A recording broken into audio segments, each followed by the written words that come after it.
एक मजदूर ने दिन भर मजदूरी की और मजदूरी करने के बाद जब वो शाम को फ्री हो जाता है, सीधा वो पंसारी के दुकान पर जाता है और पंसारी के पास जाकर के खड़ा हो जाता है। पंसारी पूछता है कि क्या बात है, तो उसने कहा कि सेठ जी, क्या आपके पास भुने हुए चने हैं, ताजा चने हैं, बिल्कुल करकरारे हैं। तो इस तरीके के कई डिमांड उसने एक साथ कर दिए थे। सेठ ने देखा और देखने के बाद कहा कि हाँ है, ताजा है, परेशान क्यों होते हो, कितने चाहिए? तो वह कहता है कि सिर्फ साहब 250 ग्राम चाहिए। में मेरी बीवी बीमार है और उसकी बीमारी के लिए मुझे कुछ दवाइयां बनानी है, दवाई के लिए मुझे चने चाहिए, जो भी बढ़िया से बढ़िया हो वो आप मुझे दे दो। जैसे ही पंसारी ने यह बात सुनी और पंसारी ने 250 ग्राम चने दिए और तोल करके फिर साथ में उसको दे दिए। और जैसे वो तोले जा रहे थे और इसी बीच में उसने एक दो दाने उठाए और उठाने के बाद चेक किया और वो खाया। उसके बाद लेकर के वो सीधा वहां से चल देता है। साथ में उस मजदूर का एक दोस्त भी होता है और जैसी मजदूरी इसने भी की थी वैसे ही उसके दोस्त ने भी मजदूरी की होती है।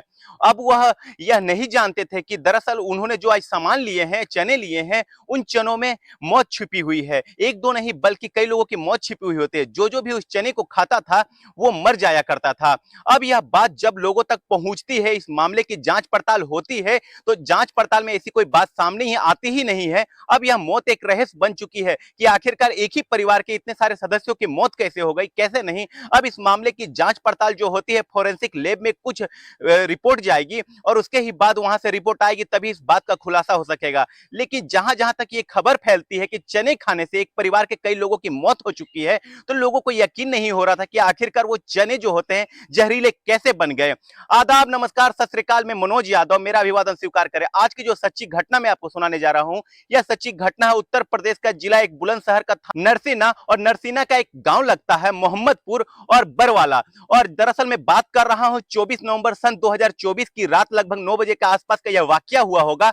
एक व्यक्ति का नाम नरेश है जो कि मुख बधिर है, ना तो वह बोल सकता और ना ही वह सुन सकता है। उसकी पत्नी है, नाम उसका कविता होता है, वह दिव्यांग होती है। उसका हाथ जो है वो है नहीं, कट गया था या कुछ और वजह होगी, वह दिव्यांग होती है। दोनों पति पत्नी के सिर्फ एक ही बच्चा होता है, एकलौता वारिस, जिसका नाम होता है, प्यार से लोग उसे गोलू बोलते हैं, और उसका लव्यांश नाम होता है। उम्र लगभग 7 साल के आसपास होती है। रात का 9 बजे के आसपास का वाकया होती है। अचानक से उसकी तबीयत खराब हो जाता है, उसका जी घबराने लगता है। जैसे ही उसका जी घबराता है, बालक इतना ज्यादा परेशान हो जाता है कि अपनी मां को हिलाता डुलाता और कहता है कि मां, मुझे कुछ दिक्कत हो रही है। अब मां अपने बेटे को थोड़ा प्यार से सहलाती है, पुचकारती है और उसके सिर पर हाथ फेरती है, लेकिन तबीयत कुछ ज्यादा बिगड़ने लगती है जब उसे उल्टी होने लगती है। अभी उल्टी हुई थी और इतने में ही वह बालक कहने लगता है कि माँ मुझे पोटी करना है, मुझे लेटरिन की तरफ जाना है। जैसे ही माँ उसको लेटरिन की तरफ ले जाती है, जैसे ही उसको वापस लेकर के आती है, वैसे ही उसकी खून की उल्टी हो जाती है। 7 साल का वह बालक इतने देर में इतना ज्यादा बेचैन हो जाता है कि माँ भी परेशान हो जाती है और बाप भी परेशान हो जाता है। हर कोई परेशान हो जाता है, आखिरकार करे तो क्या करे। उसके पिता जो होते वह मुख बधिर होते, ना तो वो बोल सकते ना ही सुन सकते, सिर्फ महसूस कर सकते कि उनके बेटे को तकलीफ हुई है। पत्नी जो होती है उसका एक हाथ खराब होता, एक हाथ है ही नहीं। वह जो अब एक हाथ से अपने बेटे के लिए जो भी करना होता है वह कर रही होती है। इस घर से अब रोने और चीखने की परेशानी की आवाज आ रही होती है। बिल्कुल बगल में एक घर होता है, घर से जोर जोर से रोने और चीखने और सिसकने की आवाज आ रही होती है। कविता समझ नहीं पा रहे थे कि आखिरकार माजरा क्या है। दरअसल उस कविता के जो ससुर होते हैं, ससुर के सगे भाई के घर से आवाज आ रही होती है। उन्होंने उस घर की तरफ झांक करके देखा तो उस घर में कई ऐसे लोग होते हैं, जिसमें कलवा सिंह है जिसकी उम्र लगभग 50 साल के आसपास है, और उनकी पत्नी है जोगेंद्र देवी जिनकी उम्र लगभग 45 साल के आसपास है, और उनकी बेटी है शिवांगी जिसकी उम्र लगभग 10 साल के आसपास है। इन तीनों को भी बिल्कुल सेम टू सेम यही समस्या हो रही होती है, जो समस्या लव्यांश को हो रहा होता है। अब आनन फानन में गाड़ी का इंतजाम किया जाता है, क्योंकि वह मजदूर लोग होते हैं, जाए तो कैसे जाए ये सब समझने में भी काफी वक्त लग जा रहा होता है। यहाँ से बिल्कुल पास में एक छोटा सा कस्बा होता है। कस्बे में एक झोला छाप व्यक्ति रहा करता है, जो कि उपचार किया करता था, प्राथमिक उपचार किया करता था। गांव के लोग जो गरीब कमजोर लोग होते थे, उनका भरोसा सिर्फ उन्हीं पर होता है, क्योंकि वह कम पैसे में जो भी कुछ गोली वोली दे देता था, उसी से वे लोग ठीक हो जाया करते थे। यहाँ से चारों के चारों, यानी कि लव्यांश जिसकी उम्र लगभग 7 साल है, और उसका जो दादा का सगा जो भाई होता है जिसका नाम कलुआ होता है, और कलुआ की पत्नी और कलुआ की बेटी, ये 4 सदस्य होते हैं, सीधा उस झोला छाप डॉक्टर के पास पहुंच जाते हैं। वहां पर जाने के बाद झोला छाप ने अभी उपचार ही शुरू किया था कि वो अचानक से कहने लगता है कि मैं इनका इलाज नहीं कर पाऊंगा, जितना जल्दी हो सके यहां से हायर सेंटर लेकर के चले जाओ। दरअसल वो जानता था, वह जो झोला छाप व्यक्ति होता है उसको पता होता है कि इन सदस्यों में से 4 में से एक की मौत हो चुकी है। कलवा सिंह मर चुका होता है, उसको मरे हुए उसको कहा कि इसको हायर सेंटर लेकर के चले जाओ। जैसे ही कलवा को लेकर के जाते हैं, गांव के लोग होते हैं, सीधे साधे लोग होते हैं, उन्होंने जब उसकी नब्ज टटोलने की कोशिश की तो कहा कि कलवा तो मर चुका है। अब कलवा तो मर चुका होता है, जो उसका पोता होता है जिसकी उम्र लगभग 7 साल के आसपास उसकी होती है, उसकी हालत ज्यादा बिगड़ने लगती है, वह खून की उल्टी करने लगता है, कभी उसको दस्त लग जाते हैं और कभी उसके मुंह से झाग निकल रहे होते, समझ नहीं पा रहे होते गांव वाले आखिरकार माजरा क्या है। पास में ही एक कस्बा लगता है श्यामा, और स्याना लेकर के जा पाते उसके पोते की भी मौत हो जाती है, यानी कि अब तक 2 लोगों की मौत हो चुकी होती है। निजी अस्पताल में इन्हें भर्ती कराया जाता है, और जो जोगेंद्र देवी होती है उसकी बेटी होती है शिवांगी, इन्हें भी अब हॉस्पिटल में भर्ती कराया जाता है। जोगिंद्री का उपचार चल रहा होता है, शिवांगी का उपचार चल रहा होता। अब यहाँ पर जो गांव में रोवा पीटी मच जाती है, लोग सोचने पर मजबूर हो जाते हैं कि आखिरकार अगला दिन निकलता, अगले दिन यह सोशल मीडिया पर खबर बहुत तेजी से वायरल होने लगती है। दरअसल खबर में यह होता है कि चने खाने से एक ही परिवार के 2 लोगों की मौत हो चुकी होती है, 2 लोग जिंदगी और मौत की जंग लड़ रहे हैं। इस बात जब पुलिस की प्रशासन तक पहुंचती है, यह बात डीएम और एसएसपी तक पहुंचती है, टीम का गठन किया जाता है।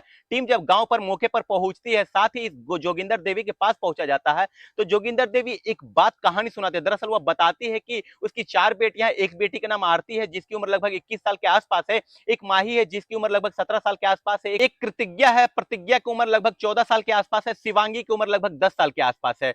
जो उसका पति होता है कलुआ सिंह, जो कि मेहनत मजदूरी किया करता था, उसके पास एक भैंसा है, एक बुग्गी है, वह है उस भैंसा बुग्गी को लेकर के रोजाना जाया करता था, कभी कस्बे में, कभी शहर में, कहीं कभी गांव में, बस उससे बोझा ढोकर के जो कुछ भी पैसे मिलते थे उसी पैसे से परिवार का भरण पोषण हुआ करता था।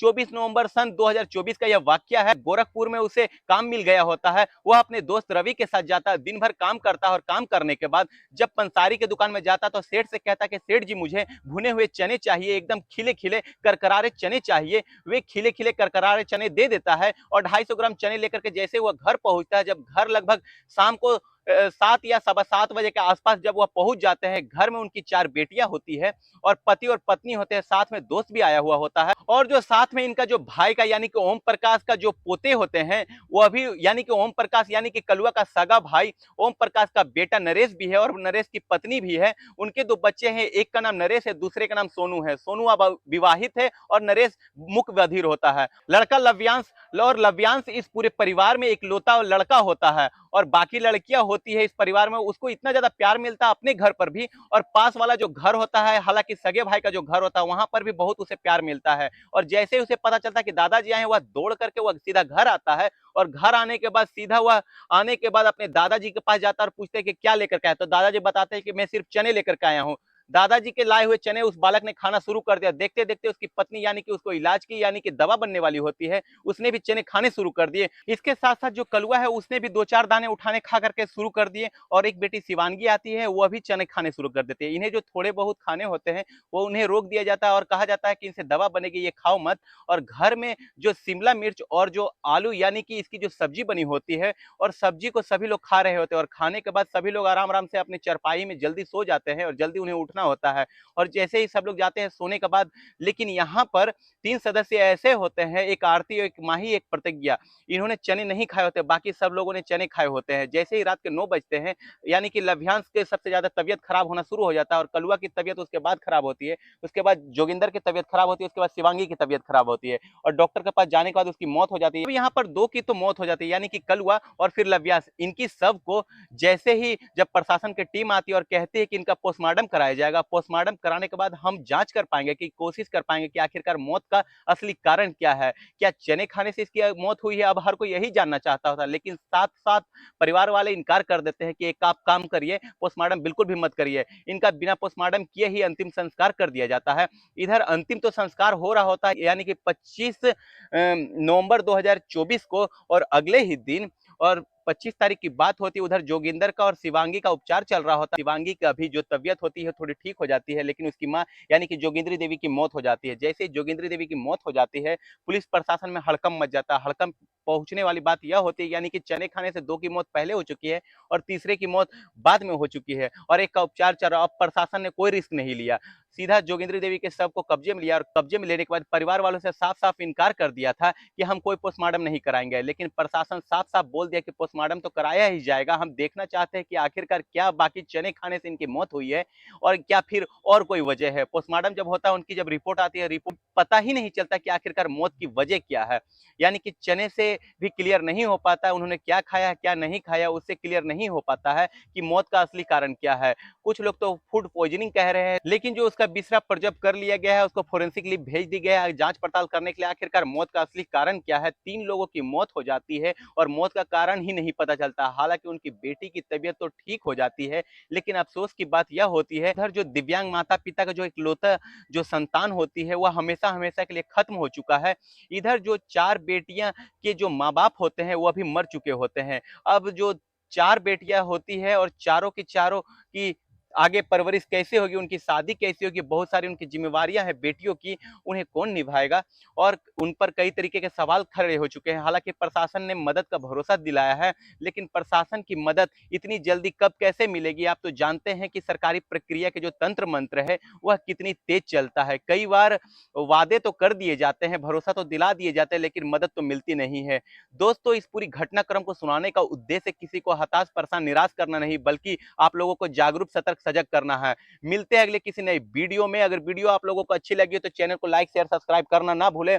अगर आप बाजार से कोई भी सामान ले तो देख के खाएं, साफ सुथरा करके खाएं। अगर आपको वीडियो अच्छी लगी हो तो चैनल को लाइक शेयर सब्सक्राइब करना ना भूलें। मिलते हैं अगले किसी नए वीडियो में, तब तक के लिए जय हिंद, जय भारत।